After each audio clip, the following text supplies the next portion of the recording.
서희순 권사입니다. 역대하 32장입니다. 이 모든 충성된 일을 한 후에 아수르 왕 사네립이 유다에 들어와서 견고한 성읍들을 향하여 진을 치고 쳐서 점령하고자 한지라. 히스기야가 사네립이 예루살렘을 치러 온 것을 보고 그의 방백들과 용사들과 더불어 의논하고 성 밖의 모든 물 근원을 막고자 하매 그들이 돕더라. 이에 백성이 많이 모여 모든 물 근원과 땅으로 흘러가는 시내를 막고 이르되 어찌 아수르 왕들이 와서 많은 물을 얻게 하려 하고, 히스기야가 힘을 내어 무너진 모든 성벽을 보수하되 망대까지 높이 쌓고 또 예성을 쌓고 다윗성의 밀로를 견고하게 하고 무기와 방패를 많이 만들고 군대의 지휘관들을 세워 백성을 거느리게 하고 성문 광장에서 자기 앞에 무리를 모으고 말로 이루하여 이르되 너희는 마음을 강하게 하며 담대히 하고 아수르 왕과 그를 따르는 온 무리로 말미암아 두려워하지 말며 놀라지 말라. 우리와 함께 하시는 이가 그와 함께 하는 자보다 크니 그와 함께 하는 자는 육신의 팔이요 우리와 함께 하시는 이는 우리의 하나님 여호와시라. 반드시 우리를 도우시고 우리를 대신하여 싸우시리라 하매 백성이 유다왕 히스기야의 말로 말미암아 안심하니라. 그 후에 아수르 왕 사네립이 그의 온 군대를 거느리고 라기스를 치며 그의 신하들을 예루살렘에 보내어 유다왕 히스기야와 예루살렘에 있는 유다 무리에게 말하여 이르기를 아수르 왕 사네립은 이같이 말하노라. 너희가 예루살렘에 에워싸여 있으면서 무엇을 의뢰하느냐. 히스기야가 너희를 깨어 이르기를 우리 하나님 여호와께서 우리를 아수르 왕의 손에서 건져내시리라 하거니와 이 어찌 너희를 주림과 목마름으로 죽게 함이 아니냐. 이 히스기야가 여호와의 산당들과 제단들을 제거하여 버리고 유다와 예루살렘에 명령하여 이르기를 너희는 다만 한 제단 앞에서 예배하고 그 위에 분향하라 하지 아니하였느냐. 나와 내 조상들이 이방 모든 백성들에게 행한 것을 너희가 알지 못하느냐. 모든 나라의 신들이 능히 그들의 땅을 내 손에서 건져낼 수 있었느냐. 내 조상들이 진멸한 모든 나라의 그 모든 신들 중에 누가 능히 그의 백성을 내 손에서 건져내었기에 너희 하나님이 능히 너희를 내 손에서 건지겠느냐. 그런즉 이와 같이 너희는 히스기야에게 속지 말라. 게임을 받지 말라. 그를 믿지도 말라.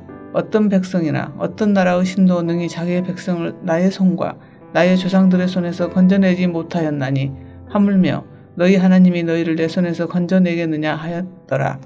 사네립의 신하들도 더욱 여호와와 하나님과 그의 종 히스기야를 비방하였으며 사네립이 또 편지를 써 보내어 이스라엘 하나님 여호와를 욕하고 비방하여 이르기를 모든 나라의 신들이 그들의 백성을 내 손에서 구원하여 내지 못한 것 같이 히스기야의 신들도 그의 백성을 내 손에서 구원하여 내지 못하리라 하고, 사네립의 신하가 유다 방언으로 크게 소리질러 예루살렘 성 위에 있는 백성을 놀라게 하고 괴롭게 하여 그 성을 점령하려 하였는데 그들이 예루살렘의 하나님을 비방하기를 사람의 손으로 지은 세상 사람의 신들을 비방하듯 하였더라.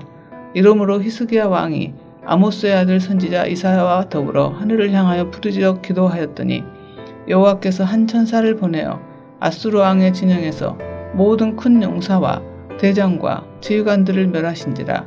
아수르 왕이 낯이 뜨거워 그의 고국으로 돌아갔더니 그의 시내 전에 들어갔을 때에 그의 몸에서 난 자들이 거기서 칼로 죽였더라. 이와 같이 여호와께서 히스기야와 예루살렘 주민을 아수르 왕 사네립의 손과 모든 적국의 손에서 구원하여 내사 사면으로 보호하시매 여러 사람이 애물을 가지고 예루살렘에 와서 여호와께 드리고 또 보물을 유다 왕 히스기야에게 드린지라.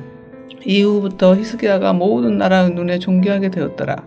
그때 히스기야가 병들어 죽게 되었으므로 여호와께 기도하매 여호와께서 그에게 대답하시고 또 이적을 보이셨으나 히스기야가 마음이 교만하여 그 받은 은혜를 보답하지 아니하므로 진노가 그와 유다와 예루살렘에 내리게 되었더니 히스기야가 마음의 교만함을 뉘우치고 예루살렘 주민들도 그와 같이 하였으므로 여호와의 진노가 히스기야의 성전에는 그들에게 내리지 아니하니라. 히스기야가 부와 영광이 지극한지라.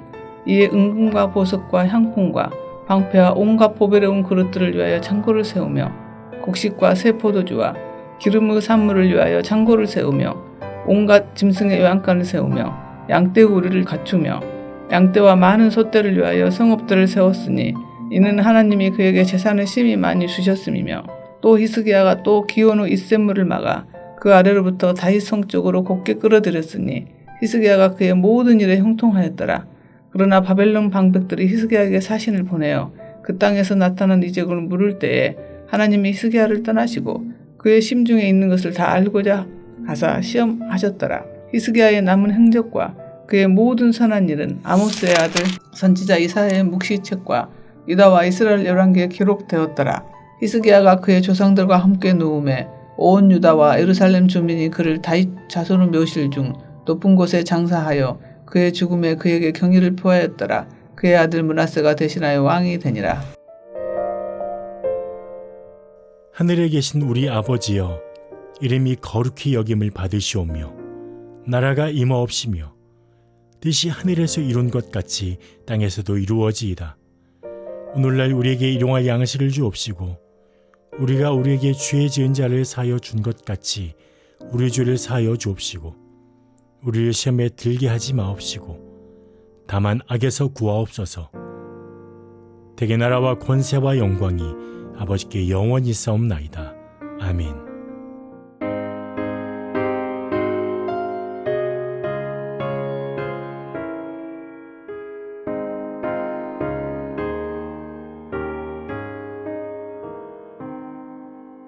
구주를 생각만 해도 이렇게 족하듯 주 얼굴 배울 때야 얼마나 좋으랴.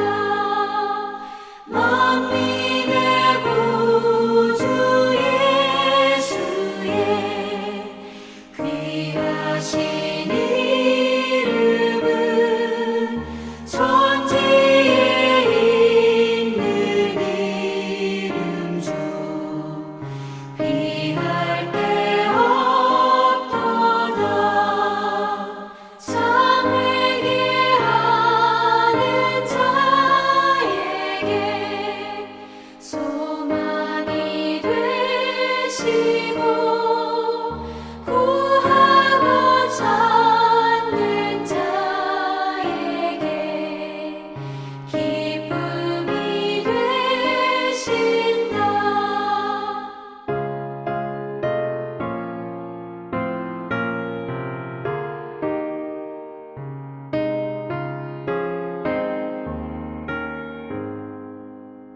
예수의 넓은 사랑을 어찌다 말하랴. 주 사랑받은 사람만 그 사랑 알도다. 사랑의 구주 예수여 내 기쁨 되시고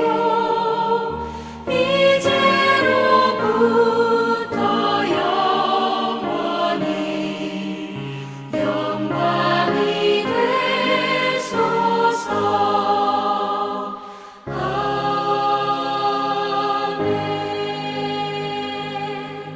오늘 우리에게 주시는 하나님의 말씀은 레위기 22장 1절에서 3절의 말씀입니다.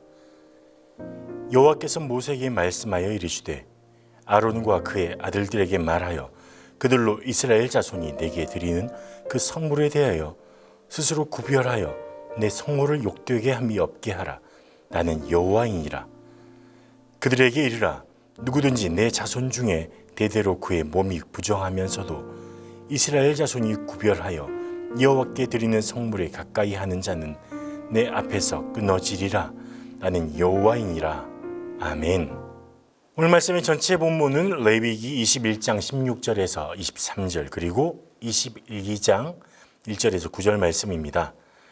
레위기 21장 16절에서 24절까지는 아론의 자손, 하나님 앞에 제사 드릴 책임을 가진 이 자손 중에 그 직무가 제한되는 사람들에 대해서 말해주고 있습니다. 이들은 육체적으로 흠이 있는 사람들입니다. 하나님은 왜 장애가 있는 사람들을 제사장 직분 그 직무에서 제한을 하셨을까요? 그 직무를 하지 못하도록 하셨을까요? 신체적인 흠의 내용들까지 언급하면서 이렇게 직무를 구별하신 이유 무엇일까요? 여기에 몇 가지 해석이 존재합니다. 첫 번째, 하나님의 임재의 상징인 이 제단의 성스러움, 이것을 보존하고 이스라엘 백성들로 하여금 이 의식적인 규제를 통해서 하나님의 성결함, 정결함, 이 정결함의 도를 가르치기 위함이다. 이렇게 이야기합니다. 제사장은 이스라엘 백성들의 대리자입니다. 하지만 또한 그들의 모범이 되어야 하는, 모델이 되어야 하는 사람들입니다. 그런 존재입니다. 그렇기 때문에 하나님 앞에 나아가서 제사하며 하나님의 거룩함을 직접적으로 만나는 이 제사장은 올바른 모범, 올바른 모델로서 존재해야 했습니다. 그래서 하나님은 이렇게 직무의 제한을 이야기하시는 것입니다. 두 번째로, 구약시대의 제사장은 이스라엘과 하나님, 이 이스라엘 백성과 하나님 사이를 연결하는 통로였습니다. 죄가 전혀 없으실 뿐만 아니라 완전한 성결을 가지신 예수 그리스도의 예표로서 제사장이 존재했다는 것입니다. 여기에서 우리는 신앙, 믿음이 없는 삶, 여기에서 우리는 이 신앙, 믿음의 삶이 내면에 국한된 것이 아니라는 사실을 알아야 합니다. 믿음은 그냥 우리 안에서 무엇인가 일어나는 활동, 거기에서 끝나는 것이 아니라는 걸 알아야죠. 완전한 성결함, 완전한 거룩함이란 실제적인 삶의 영역, 영적인 영역을 넘어서서 육체적인 영역까지 포함된다는 것입니다. 그래서 믿음의 삶이란 내 마음의 문제, 내 내면의 문제, 영혼을 건강하게 만드는 것을 넘어서서 내 육체가 건강하게 삶을 살아가는 것, 내 삶의 영역들이 건강해지는 것까지를 포함하는 말이 됩니다.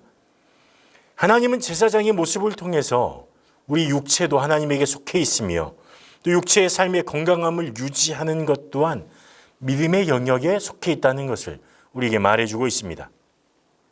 그렇기 때문에 우리는 믿음의 삶이 이 영적인 것과 육체적인 것이 분리되었다고 생각해서는 안 됩니다. 믿음의 삶이란 우리의 영혼을 살리는 일과 함께 육체를 살리는 일도 함께 동일하게 일어나야 하는 것입니다. 하나님이 예수님을 통해서 우리에게 주신 구원은 우리의 영혼의 구원일 뿐만 아니라 우리 육체의 구원이기도 합니다. 우리의 전 인격의 구원인 것이죠. 우리의 삶의 구원인 것입니다. 그래서 영적인 것, 그런 것들이라고 여겨지는 것만 추구하고 일상의 삶에 대해서 관심이 없거나 그것을 무시하거나 내다 버리는 신앙생활은 건강한 신앙이 아닙니다. 우리의 모든 삶의 영역은 하나님에게 속해 있습니다. 이 모든 삶이 믿음의 삶이 되어야 합니다. 레위기 21장에서 주의해서 보아야 할 점은 또 이 신체적 장애, 이 사람들을 저주받은 사람이나 부정한 사람으로 여기지 않았다는 것입니다. 이 육체적 한계 때문에 이들을 거룩하지 않은 사람으로 구별하는 것이 아니라 이들이 제사를 드리기에 합당하지 않은 그런 직무를 행하기에는 합당하지 않은 사람들로만 여겨졌다는 것이죠. 이 장애가 있는 사람들은 제사장 가족의 일원으로 계속해서 살아갔습니다. 그래서 함께 거룩하게 구별된 음식을 먹을 수 있는 그 식탁에 참여한 것이죠. 이 장애가 있는 사람들 또한 하나님의 제사장 가족의 일원으로 받아들여졌고 함께 생활을 했습니다. 그들은 여전히 하나님의 가족이었고 하나님의 사랑 안에, 하나님의 특별한 부르심 안에 있었습니다. 이러한 구분은 단순히 직무의 적합성 때문에 구분되었을 뿐입니다. 레위기 22장 1절에서 9절까지를 보면 또 제사장이 성물을 먹는 규정에 대해서 이야기해 줍니다. 여기에는 제사장이 성물을 먹을 때의 규칙을 우리에게 알려주는데 제사장은 직무를 수행할 때도 음식을 먹을 때도 거룩함을 지켜야 했습니다. 22장 2절에 언급된 그 성물, 이것은 하나님께 드려진 예물 가운데 제사장들의 몫으로 돌려진 제물을 의미합니다. 우리가 집중해서 좀 보아야 할 것은 어떤 부분이냐면 스스로 구별하여 라는 부분이 될 것입니다. 이것은 하나님의 제사장, 자기 스스로에 대한 점검을 이야기합니다. 이 스스로 구별하다라는 말은 나실인을 뜻하는 단어이기도 합니다. 여기서 구별하다는 말이 나자르라는 말입니다. 그러니까 분리하다, 금하다, 헌신하다라는 뜻이 있습니다. 이것은 구별된 사람, 하나님 앞에 스스로 헌신한 사람을, 그렇게 헌신된 사람인 나실인을 뜻합니다. 제사장은 성물을 먹을 때 스스로 나실인처럼 온전히 바쳐진 존재로서 구별돼서 하나님 앞에 나아가서 그 성물을 먹어야 한다는 것입니다. 자신을 스스로 살펴서 자기에게 부정함이 없는지, 혹은 자신이 이 하나님이 허락하신 성물을 대하는데 부족하거나 이 잘못된 것은 아닌지, 합당하지는 않은지 살펴보아야 하는 것입니다. 자신의 삶을 구별하여 거룩함 가운데 들어가야 하는 것이죠. 이 부분을 묵상하면서 제가 생각하는 것이 있습니다. 아니, 다른 것도 아닌 음식, 삶의 문제, 생존과 직결된 음식의 문제에 있어서 하나님이 우리에게 거룩함을 요구하신다는 것입니다. 그리고 이것을 공동체 전체가 아닌, 제사장 전체가 아닌 개개인에게 적용하고 있다는 사실, 우리가 조금 더 주의해서 보아야 합니다. 하나님은 왜 제사장들에게 식사의 문제에 있어서의 거룩함을 요구하는 것일까요? 밥 먹는 일이잖아요. 가장 기초적인 생존의 수단이고, 음식을 대할 때 이것은 늘 일상이라는 것입니다. 그런데 하나님이 왜 이것을 거룩하게 하라고 제사장에게 이야기하는 걸까요? 음식물을 대할 때는 내 생명이 누구에게 속해 있는지, 내가 누구에게 속해 있는지를 기억하라고 하는 것입니다. 내 생명이 하나님에게 속해 있고 내 삶은 하나님의 것임을 알라는 의미입니다. 식사를 하면서 자신이 늘 부정하지는 않은지, 하나님의 사람으로 합당하게 살고 있는지를 돌아보라는 것입니다. 식사는 생명 유지를 위해서 반드시 필요한 것이고 계속해서 반복되어야 하는 것입니다. 한 번 많이 먹고 일주일, 한 달, 1년을 굶을 수는 없는 노릇입니다. 매일매일 식사를 하는 가운데, 반복되는 일상 가운데서 하나님의 거룩함을 만나고 그 거룩함 앞에 나아가고 나 또한 거룩한 삶을 살겠다고 구별되는 삶으로 나아가는 그런 믿음의 요소가 필요하다는 것입니다. 그리고 또 생각해 보아야 할 문제, 이 규칙이 개개인에게 주어지지 않았다는 사실입니다. 개개인에게 주어졌다는 사실입니다. 그룹에게 주어진 것이 아니라, 공동체 전체에게 주어진 것이 아니라 개개인의 삶에 이 요구가 주어졌다는 것입니다. 우리가 거룩한 그룹에 속해 있다고 내 거룩함이 담보되는 것은 아닙니다. 내 주위에 기도하는 사람이 많다고 내가 자연스럽게 기도하는 사람이 되는 것은 아닙니다. 기도의 자리에 나아가야 기도하는 사람이 되는 것이죠. 내 주변에 믿음이 좋은 사람이 많다고 해서 내가 자연스럽게 믿음 좋은 사람이 되는 것도 아닙니다. 물론 주변에 믿음 좋은 사람이 많다면 선한 영향을 받을 수는 있습니다. 하지만 그것이 내 믿음을 담보하지는 않습니다. 자동적으로 되는 것이 아닙니다.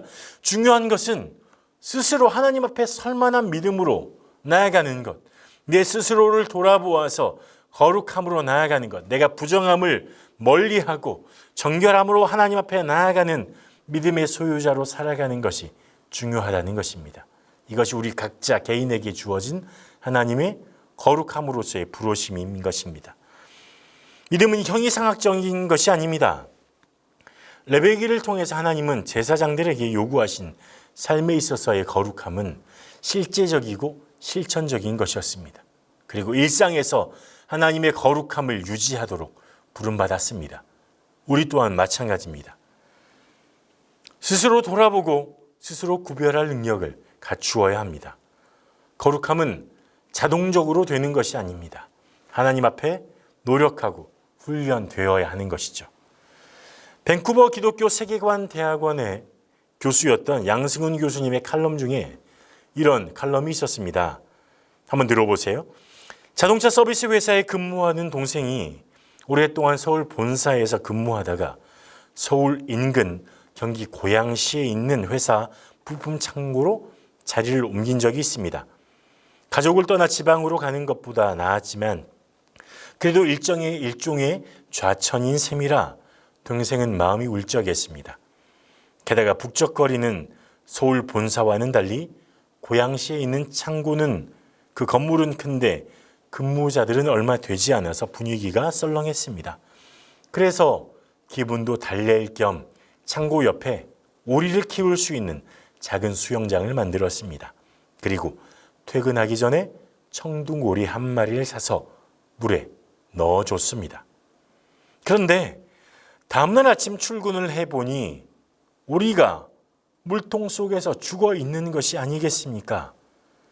깜짝 놀라서 이리저리 오리를 살펴봐도 짐승에게 물린 흔적이 없었습니다. 수영이 전문인 오리가 얕은 물통 턱도 기어 오르지 못하고 물에 빠져 죽었다고 상상할 수가 없었습니다. 결국 오리를 산 곳에 가서 주인에게 따져 물었습니다. 그런데 이런 자초지종을 들은 주인이 그것도 몰랐냐는 듯이 물었습니다. 그 오리는 양계장에서 부화하고 키운 오리입니다. 그러므로 수영을 할 줄 모릅니다. 게다가 그 오리는 어릴 때부터 물속에 집어넣지 않았기 때문에 깃털에 기름이 분비되지 않아서 물에 잘 뜨지 못합니다. 물과 기가 있는 오리가 수영을 할 수 있는 것이 아니듯 교회 다닌다고 그리스도인으로 바르게 사는 것이 아니다. 수영할 줄 모르는 오리가 오리로서의 삶을 살지 못하는 것처럼 성경을 끼고 교회에 열심히 다닌다고 성공적인 그리스도인의 삶을 사는 것은 아니다. 우리의 진가가 양계장이 아닌 물속에서 드러나듯이 진정한 영성은 세상의 일터에서 드러난다. 이런 칼럼이었습니다. 물에 빠져 죽은 오리의 이야기.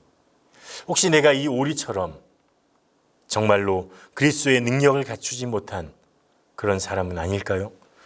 디모데후서 3장 5절에 말하는 것처럼 경건의 모양만 있지 경건의 능력은 없는 외형만 갖춘 그리스도인은 아닐까요?